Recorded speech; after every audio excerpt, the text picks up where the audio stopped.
Sajian warisan ini saya angkat karena menyusung menu-menu yang dibawa ke Indonesia. Kan kalau kita bicara otentik masakan Indonesia itu bicara sejarah. Ya gastominya bahwa makanan-makanan Indonesia itu banyak dibawa oleh para transmigrasi ataupun imigrasi ya.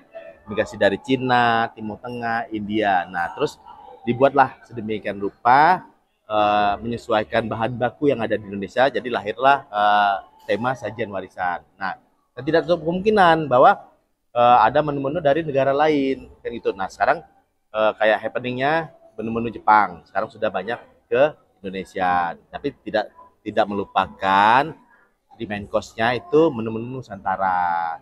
Dari Sabang sampai Merauke tetap ada khasnya yang lahir dari Indonesia. Terus yang internasionalnya yang dari Nigeria pun ada. Nah, sedangkan masakan Nigeria kayak si nanti ada namanya jollof rice. Nah, itu dari peranakan dari Timur Tengah. Timur Tengah yang dibawa ke sana. Nanti ada Maroko. Maroko kan pastilah itu daerah dari Timur Tengah pakai beras basmati, sedikit kari-karian. Nah, itu akan ada di sana. Nah, terus tadi dilihat ada spaghetti. Nah, spaghetti kan kalau dibilang bukan masakan asli Itali, itu adalah mie yang dibawa dari Chinese. Nah, jadi di sini mengangkat turunan makanan yang dimana tak bawa terus menyebarnya kemana. Nah, seperti itu. Terus ada masakan-masakan Asia Tenggara, Filipina, Vietnam, Laos itu ada semua. Nah, itu saya buat di stolnya. Nah, jadi main course-nya, buffet-nya itu Nusantara, stolnya yang berganti-ganti. Gitu. Nah, itulah yang dimaksud dari tema sajian warisan. Jadi kita tidak bisa bilang mengklaim bahwa ini masakan dari negara A, negara B, enggak. Bahwa makanan itu general, makanan itu tersebar kemana-mana gitu. Nah, sedangkan kalau kita bicara bakso, bakso emang dari Jawa ya? Enggak. Bakso itu dari Cina gitu. Jadi konteks makanan kita itu dibawa dari tadi para imigrasi nenek moyang kita dulu ke Indonesia ini. Yang dimodifikasi lah sama yang sudah lama. Terus ada bahan baku apa nih di Indonesia nih? Nah, dibuatlah sedemikian rupa kayak gitu. Rotasinya kok bisa 9 hari, enggak sepekan 7 hari Oh gitu. enggak. Gimana itu? Jadi konsep kenapa 9 hari? Justru dulunya sebelumnya tahun 2002 ya sebelum pandemi itu saya buat 10 hari rotasi. Jadi pas 10 30 hari jadinya. Nah, ini tak buat 9. Nah, kenapa ganjil? Karena kalau orang yang apa dah reguler ke sini, mereka bakalan tidak ketemu. Gitu loh. Pasti nggak ketemu. Misalnya hari ini dia datang, mungkin 5 hari lagi ke sini ya nggak bakal ketemu menu yang sama. Ya kalau yang sama palingan kayak apa gorengan yang pasti sama lah. Tapi untuk yang stall-stallnya nggak bakalan ketemu. Nah, kalau bicara kalau 7 hari kan menonton. Oh iya, saya mau datang hari Senin, besoknya saya mau hari Senin. Ketemunya menunya yang sama gitu. Nah, ini nggak bakalan ketemu karena maju terus. 9 hari kemudian baru masuk ke menu yang pertama lagi. Nah, kayak gitu. Kalau makanan Nusantara kira-kira apa yang disajikan berapa mas? Kalau Nusantara di main course, terus ada beberapa di stall itu dari Sabang sampai Merauke, tapi yang favoritnya tampil kayak ayam bekaka yang dari Sunda, terus dari Makassar itu ada coto Makassar. Kemarin saya ini condro, iga bakar condro, kondro. Nah, kemarin ada iga bakar kondro. Nah, ini yang grillnya sambil dari Jepang, yakiniku. Nah, punya tetap ada olahan daging nantinya setiap harinya. Kalau Jawa Tengah apa yang ditampilkan? Ada dari Tona nanti ada nih opor ayam. Apanya? Dari Papua? Dari Papua nanti itu ada namanya kayak ini pindang. Papeda enggak. Karena kalau saya tampilkan papeda, tidak semua orang Jawa itu bisa makan. Jadi kita harus realistis juga gitu loh.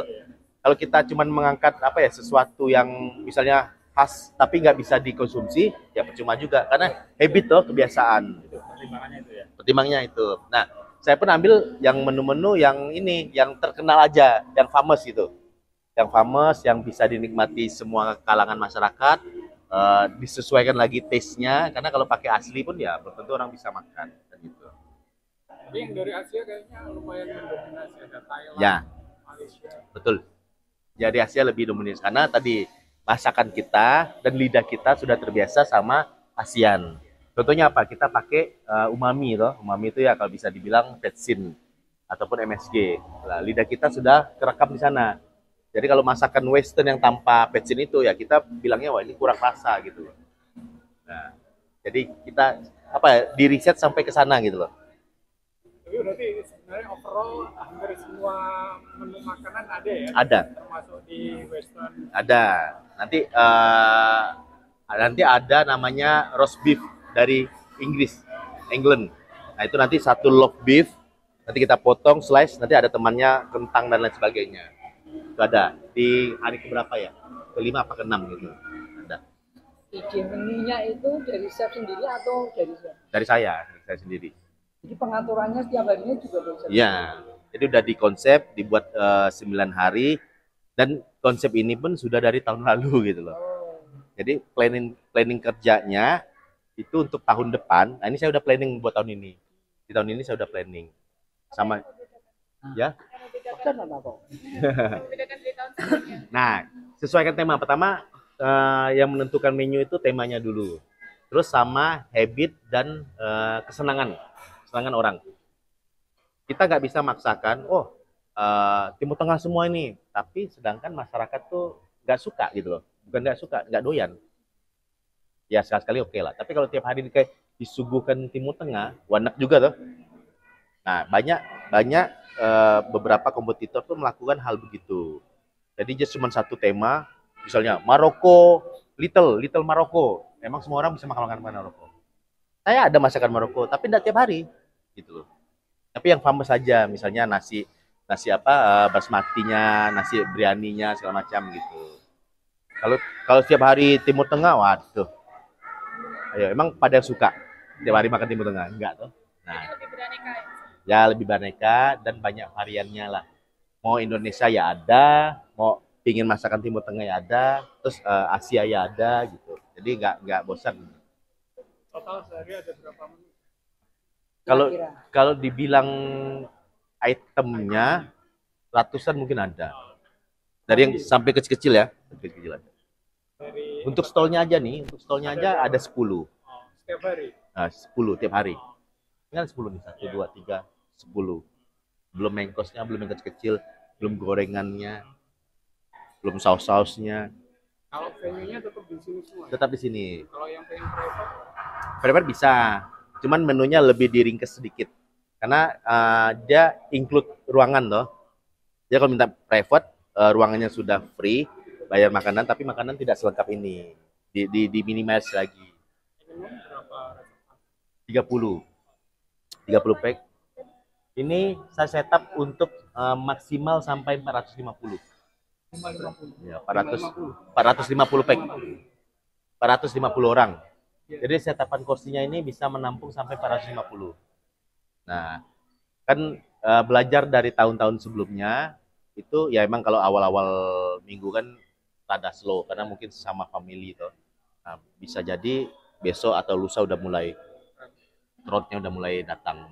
Makanya butuhnya teman-teman media, jadi mereka di remind lagi ini di hari sadar nih yang beda kan gitu. Perfectnya berapa? 129.900, 130 lah net. Tidak ada hidden service dan pajak net. 130. Nama kalau saya namanya Chef Sumangun Wijaya. Sumangun Wijaya Jong. Kalau Jong itu marga. Saya dari Kalimantan Barat, Pontianak.